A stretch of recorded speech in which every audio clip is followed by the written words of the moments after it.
Makan nasi bareng Kukma. Halo, perkenalkan saya Nagita Ramadhani bersama rekan saya Nurdiana Finita menemani Anda pada podcast kali ini. Senang sekali bisa hadir kembali menemani Sobat Kokma di podcast kali ini.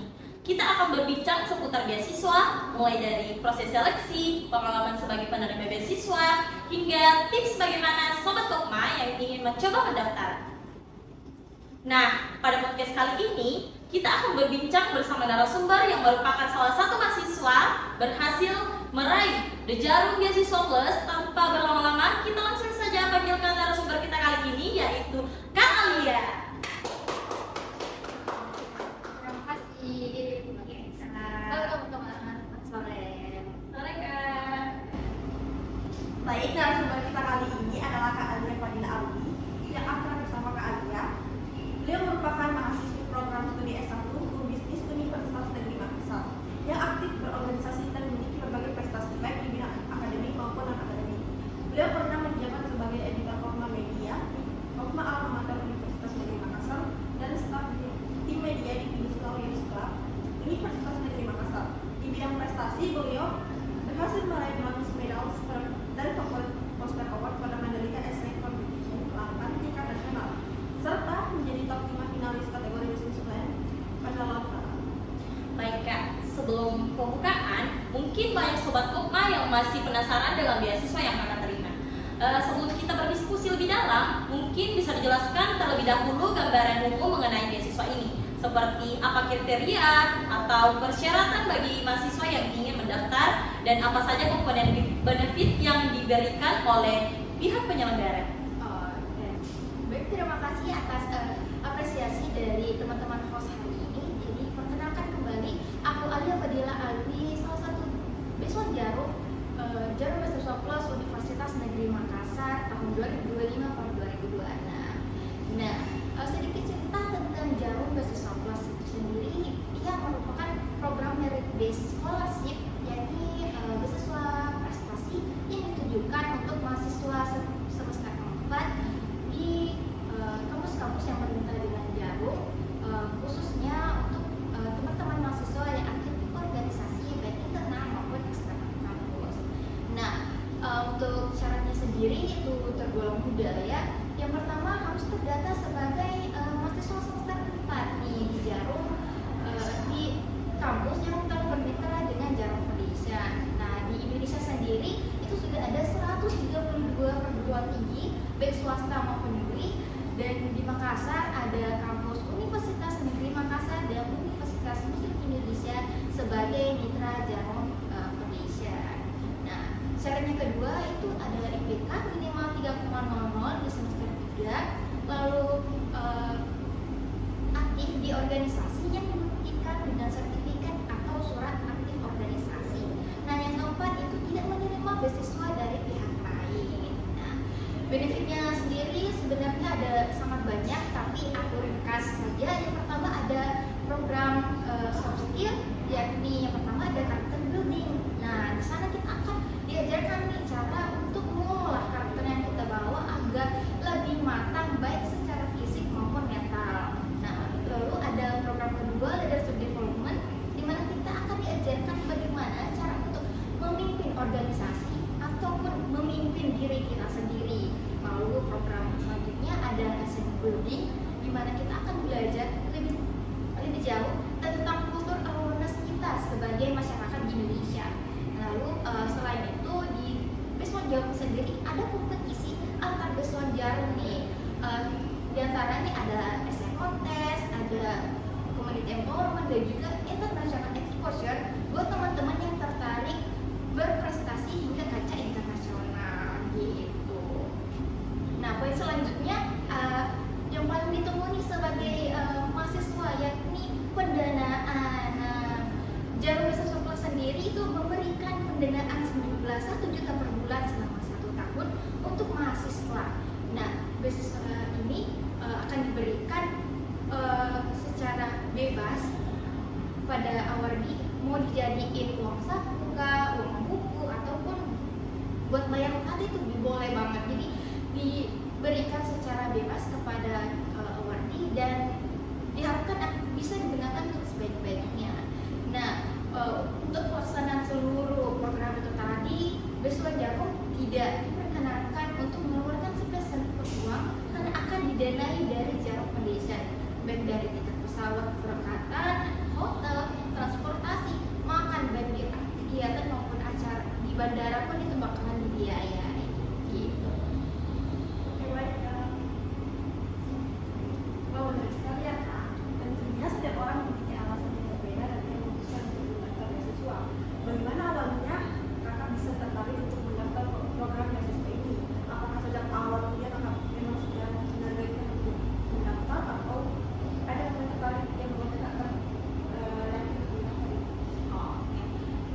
semester 4 kemarin, alasan aku tertarik untuk join di beasiswa Jarum ini karena aku benar-benar insecure dengan teman-temanku yang lain karena karena teman-temanku ada yang join sebagai award di beasiswa inilah, beasiswa itu, terus ngadep kiri temanku ada yang menjabat pengurus di organisasi itu bisa masuk di CV-nya. Terus kira-kira aku nih yang sepataran dengan mereka bisa punya apa sih buat menonjolkan diri aku sendiri biar diriku punya value sendiri. Nah, setelah berpikir beberapa saat dapat info nih dari dosen bahwa akan dibuka nih Jarum Beasiswa Plus. Setelah melihat data atau persyaratannya, aku benar-benar langsung join nih, kita benar-benar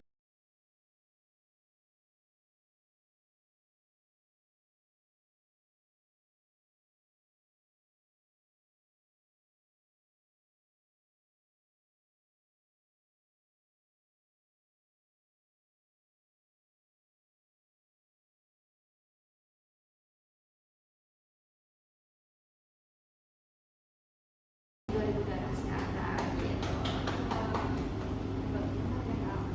Jika sekarang kami ingin tahu jauh mengenai proses seleksi beasiswa Kak, mungkin banyak teman-teman yang masih penasaran seperti apa tahapan yang harus dilalui untuk mendapatkan beasiswa ini. Bisa dijelaskan secara garis besar bagaimana alur proses seleksi beasiswa ini dari tahap awal pendaftaran administrasi hingga pengumuman final. Oke. Nah, di Jarum Beasiswa Plus sendiri seleksinya ada 3 tahap. Yang pertama ada seleksi online atau administrasi. Di sini teman-teman itu harus mengupload berkas-berkas yang dibutuhin dan juga mengisi beberapa pertanyaan terkait pengalaman sebagai bentuk formulir. Nah, lalu tes selanjutnya ada tes online. Ini mirip-mirip UTBK lah, tapi jauh lebih gampang gitu kan ya. Terus yang ketiga ada tes offline dan juga wawancara. Di setiap rangkaian tes ini itu menggunakan sistem gugur, jadi bakalan ada informasi pengumuman bahwa kamu lanjut ke tes berikutnya ataupun stop di tempat itu. Jadi bakalan melalui 3 rangkaian tes ini dulu sebelum ke pengumuman final.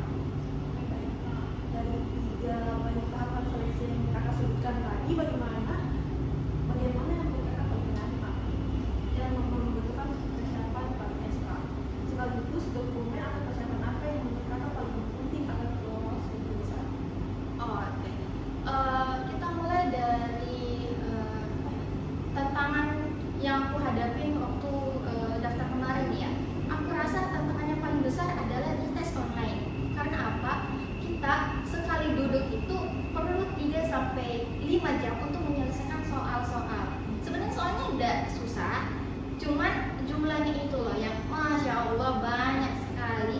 Jadi kita tuh sudah sakit kepala, pegel belakang, terus mata juga masih harus tetap fokus untuk menjawab soal kan ya. Tapi wah, semakin dikerjain nih semua soalnya semakin banyak dan semakin bikin diri kena pressure.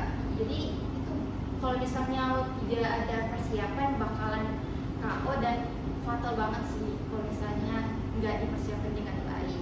Terus untuk syarat administrasi yang diperlukan itu ada yang pertama surat keterangan tidak menerima beasiswa. Ini adalah surat yang paling krusial menurutku karena proses pengerjaannya itu butuh 3 sampai 4 hari kan di fakultas. Jadi nggak semena-mena kita bisa menyediakannya langsung waktu itu. Jadi kita perlu persiapan langsung ke administrasi dekanan. Nah, lalu berkas yang kedua yang paling sulit adalah mengumpulkan sertifikat. Misal sertifikat kepanitiaan kita harus ngecek lagi panitia ada nggak sertifikatnya ataupun boleh nggak dibuatin surat keterangan gitu makanya kurang lebih kayak gitu ya. Setelah Kakak membahas proses seleksi yang tadi, kita juga ingin mengetahui hal-hal yang perlu diperhatikan agar melakukan kesalahan saat mendaftar. Berdasarkan pengalaman Kakak yang selama proses seleksi, apa saja kesalahan yang sering dilakukan ulama dan sebaiknya dihindari? Kesalahan yang paling sering aku lihat waktu tahunku dan juga saat tahun ini aku melihat beberapa pendaftar jalur beasiswa plus yang kesalahan paling banyak yang dilakukan adalah kesalahan di administrasi. Contohnya upload berkas mepet deadline, ataupun ada berkas yang belum ditandatangani, ataupun waktu setor berkas itu salah masuk kolom lah, salah kasih nama lah. Nah, itu benar-benar sebenarnya hal yang sepele tapi bisa fatal banget. Kurang satu bakalan nurun banget poin yang bisa kita dapat gitu loh. Jadi aku harap teman-teman selanjutnya bisa lebih aware terkait seleksi administrasi berkas itu sendiri, karena itu adalah pintu kesuksesan apakah kalian bakalan dilirik oleh pihak jarum atau tidak. Seperti yang kita ketahui, sesi wawancara menjadi salah satu tahap yang cukup menantang sekaligus menentukan dalam proses seleksi wawancara. Selain persiapan teknis yang banyak kesibukan, pertanyaan yang menurut kakak paling menantang dan bagaimana kakak menjawabnya, dan menurut kakak karakteristik apa dan pencari dari seorang penerima beasiswa. Soal wawancara nih ya, dari kata wawancara sendiri itu sebenarnya bisa nih menimbulkan overthinking kayak kira-kira bakal ditanyain apa, soalnya banyak atau enggak, atau bakalan jawaban apa ini. Jadi sebagian besar mahasiswa akan takut dan juga overthinking berlebihan terkait wawancara itu sendiri. Nah, tapi di sisi lain banyak mahasiswa yang bisa menganggap wawancara itu bukan hal yang perlu ditakuti, atau bahkan wawancara itu enteng-enteng aja kok, asal punya satu kunci ini, yaitu persiapan. Nah, dengan persiapan kita bakalan tahu kira-kira apa yang bakalan mau diajuin atau apa yang perlu kita persiapkan. Ibarat jalan tanpa persiapan itu kita gambarkan sebagai orang yang berjalan di tengah goa gelap gulita, nggak tahu ini arahnya mau kemana. Tapi dengan persiapan kita bakalan tahu apa yang diri kita butuhkan dan apa yang perlu kita persiapkan nantinya. Nah, cara untuk mempersiapkan diri sendiri itu yang pertama, mencari soal contoh pertanyaan wawancara sebanyak-banyaknya yang pokoknya mudah diraih gitu di internet, banyak kok. Tinggal cari sedikit terus kita browsing. Nah, ini nih pertanyaannya, boleh dikumpulin dulu. Lalu yang kedua, sebagai poin penting juga adalah cara menjawabnya. Cara menjawab seorang dinilai itu dari bagaimana cara dia menyampaikan sesuatu, apakah dapat dipahami oleh interviewer atau tidak. Jadi cara yang aku sarankan itu menggunakan metode STAR: situation, task, action, dan juga result. Jadi kita bisa menjawab dengan 4 rangkaian itu tadi. Contoh nih ya, Cia, gimana sih cara kamu untuk menyelesaikan tugas yang diberikan dari dosen? Nah, kita ingat-ingat nih 4 poin itu tadi. Pertama, situasinya. Kita jawab gini: jika saya diberikan tugas oleh dosen, maka terus tugas apa yang bakal kita lalui? Saya akan memahami soal itu terlebih dahulu dan mencari inti pertanyaannya seperti apa, Pak atau Ibu. Nah, terus actionnya seperti apa? Setelah memahami apa inti pertanyaannya, saya akan mencari jurnal atau buku yang relevan terkait yang dapat mendukung argumentasi saya. Nah, lalu riset atau hasilnya. Nah, setelah saya temukan jawabannya, akan saya cantumkan dalam buku, lalu saya setorkan ke dosen. Nah, setelah itu dari tugas itu saya dapat memperoleh nilai 100 dan juga nilai A dari dosen mata kuliah bersangkutan. Jadi apa yang kalian sampaikan itu bakalan gampang ketahuan alurnya, dan interviewer juga bisa memandang kalian, oh gini aja cara jawabnya, bagus ya. Nah, sama-sama bisa paham dan sama-sama bisa menyampaikan sesuatu dengan baik. Waktu wawancara juga bahwa suasana itu dalam kondisi yang happy, tampilkan senyum kalian dan tampilkan bahwa diri kalian adalah orang yang pantas untuk menerima beasiswa itu di depan interviewer. Oke Kak, selain perjalanan meraih beasiswa, Kakak juga dikenal aktif dalam berbagai kegiatan organisasi. Tentu menjadi mahasiswa, penerima beasiswa, sekaligus aktif berorganisasi membutuhkan kemampuan mengatur waktu dengan baik. Menurut Kakak nih, seberapa besar pengaruh keaktifan keaktifan di organisasi dalam membantu kakak lolos beasiswa dibandingkan dengan nilai IPK? Oke. Jadi bisa dibilang peran organisasi sendiri buat aku pribadi ya. Dari aku sendiri sebagai orang yang telah berusaha untuk menggapai beasiswa dari maba, peran organisasi sebenarnya adalah poin yang sangat penting. Sebab apa? Banyak sekali rekruter beasiswa yang mencari mahasiswa yang punya pengalaman aktif di organisasi. Nah, di organisasi pula kita bisa paham bagaimana sih cara untuk memposisikan diri untuk menghadapi karakter orang yang berbeda dengan kita. Jadi kita punya pola pikir yang bisa dikembangkan dari sebelumnya cuma memikirkan diri kita sendiri, jadi bisa tahu nih cara untuk menghadapi orang lain. Nah, hal yang seperti inilah yang tidak akan atau kurang bisa didapatkan jika kita hanya fokus pada nilai IPK saja. Nah, IPK pada rekrutmen beasiswa itu sendiri sebenarnya cuma poin administrasi saja. Jika sudah melewati batas minimal itu udah nggak dinotis sejauh itu lagi, karena selanjutnya akan fokus pada pengalaman apa yang mahasiswa itu punya. Jadi nilai IPK nggak penting, tapi nggak perlu dijadiin fokus dibanding dengan pengalaman mahasiswa itu sendiri. Gitu ya kak. Oke. Terus menjalani beberapa peran sekaligus tentu memiliki tantangan tersendiri ya kan? Bagaimana cara kakak membagi waktu antar kuliah, tugas, atau organisasi, dan kehidupan pribadi? Dari aku sendiri, cara yang paling sering orang jawab ya time management yang baik. Nah, sebenarnya mahasiswa itu juga harus paham dari awal semester kira-kira apa sih yang bakalan dilakukan selama satu semester itu. Misalnya kita tujuan dan kita perlu cari tahu kalender akademiknya seperti apa, lalu masukin nih ke Google Calendar atau bikin notes bisa digantung di kamar biar kita tahu nih, oh 2 minggu ke depan ada UTS, seminggu lagi ada tugas ini yang perlu disetor. Nah, kita perlu menjadwalkan diri dalam 1 minggu itu akan melakukan apa aja.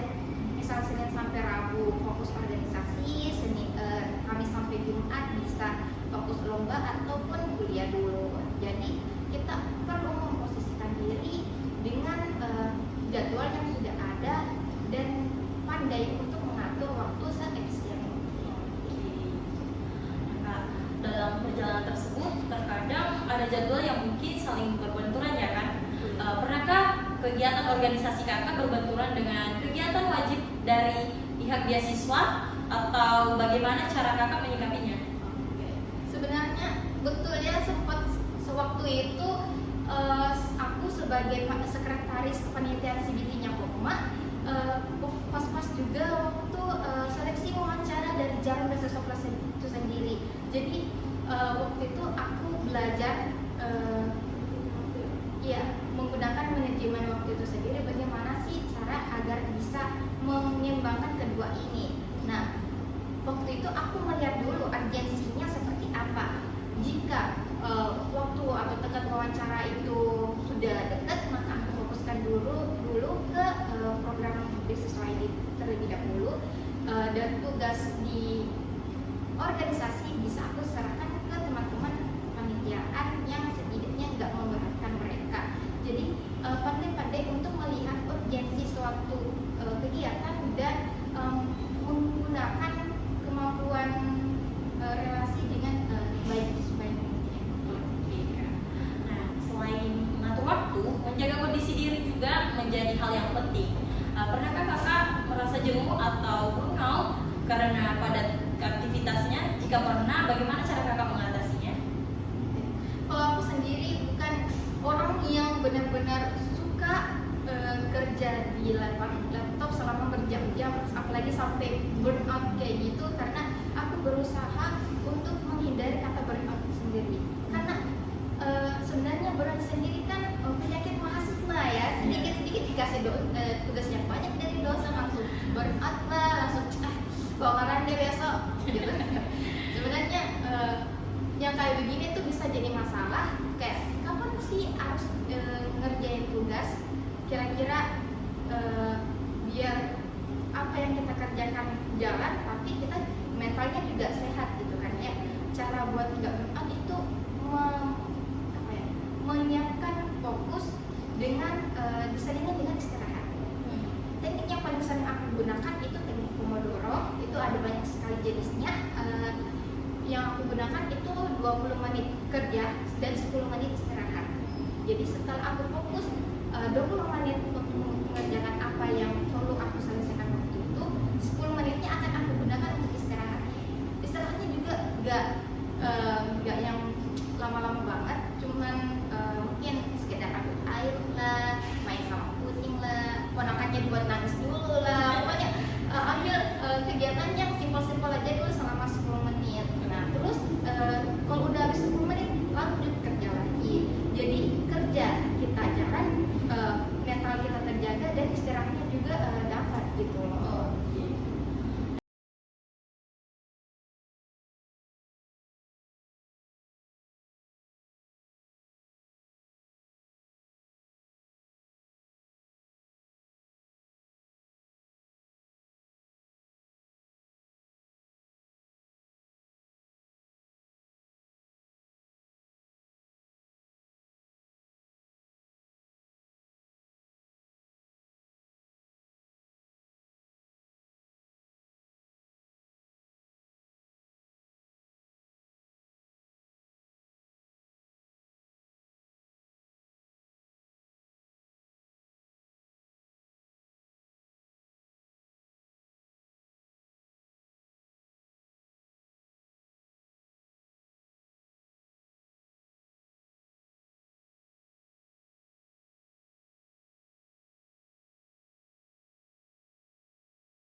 Baik Kak, sebelum kita akhiri podcast kali ini, terakhir aku pesan alat terbesar yang ingin saya bagikan kepada teman-teman mahasiswa yang saat ini juga sedang berjuang untuk mendapatkan beasiswa.